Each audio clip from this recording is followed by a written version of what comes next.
And your body sort of forgets for a while how to balance out some of those repetitive habit patterns that we get into. It's just part of being alive. And so it's good that we have methods for trying to address that. So here are a few things you can do. You'll notice I'm just sitting down right now. So every now and again, you can sit up instead of hunching forward, right? You can draw your shoulders back and down, bring your head up over your spine, and then take your chin and just draw your chin back. So from the side, you can see I'm drawing my chin in, so I'm really trying to give myself as much of a double chin as possible, yeah? I'm sitting up tall, but I'm comfortable. I'm just drawing my chin back, and then I'm letting my chin come forward a little, and I'm drawing my chin back, letting my chin drift forward, and I'm drawing it back. And I'm just reminding this area in the back of my neck and around the base of my skull that there are options in terms of where they're positioned. Yeah? You're still sitting up nice and tall, but let your head drop toward your outside shoulder.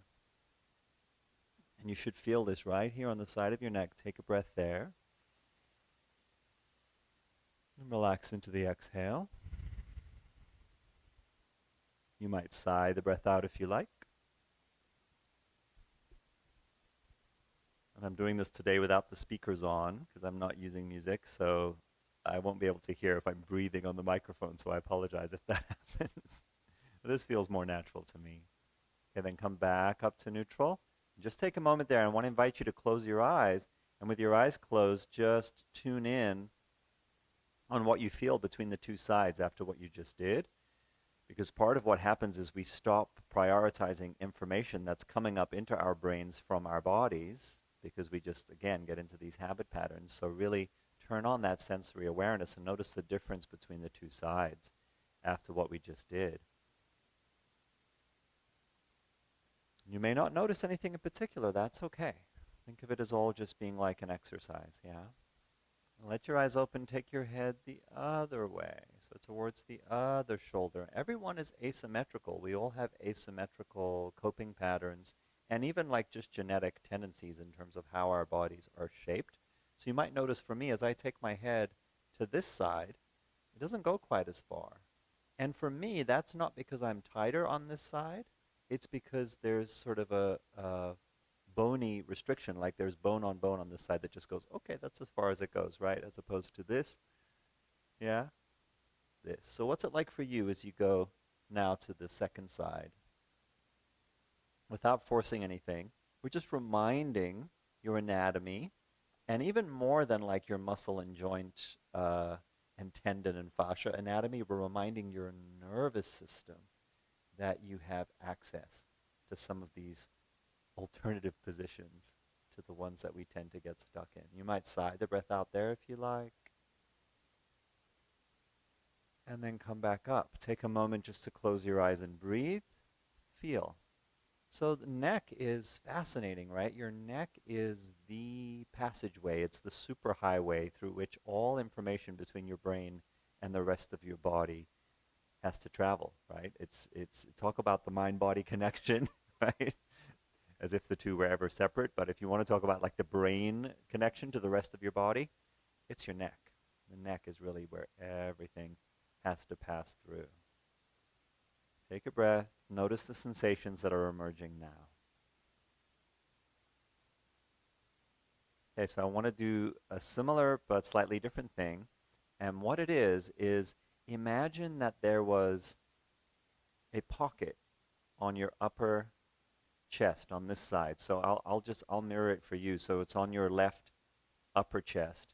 There's a pocket and you're wanting to look into that pocket. So you're doing the head motion that would let you look into that pocket. Okay? Try that with me. And don't worry too much about the sides. We'll get both sides every time. So start with whatever one feels natural and look in that pocket and then come back up. And so what is it? It's a rotation. And then it's a flexion forward like this. Come back up, come back to center, do the slight rotation to the side, and then flex forward to look into that pocket. Yeah. Try one more.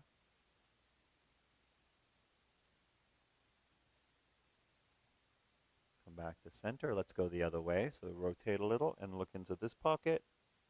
Come back up and face forward. It may feel quite different on different sides. Yeah, that's to be expected. We're just taking this area for a little bit of a spin, right? A little evaluating, self-care, joyride, if you will. Yeah, come back to center, take a breath there. Try having your hands palm up on your legs. Close your eyes, take a couple breaths, and you may notice what we sometimes refer to as prana or chi or energy. I think really the best way of thinking about that is that it's the experiential component of your nervous system and blood flow getting sort of stimulated and getting moving again. And it's also the lines of connective tissue sort of opening up after having been stuck in some stereotyped positions, right? So you'll notice there's an opening of energy if you like that language after what we just did. Notice the sensations that go with that for you. Notice anything that feels good about that. So you have a reference point for like, oh yeah, I should do that little desk routine because it feels good. Yeah? And when it feels good, that starts to be a reset for your mental state so that then you can go back into what you need to get done in terms of your work or whatever it is that you're having to do with a kind of a little bit more freshness and having gotten a little bit of a break and a buffer.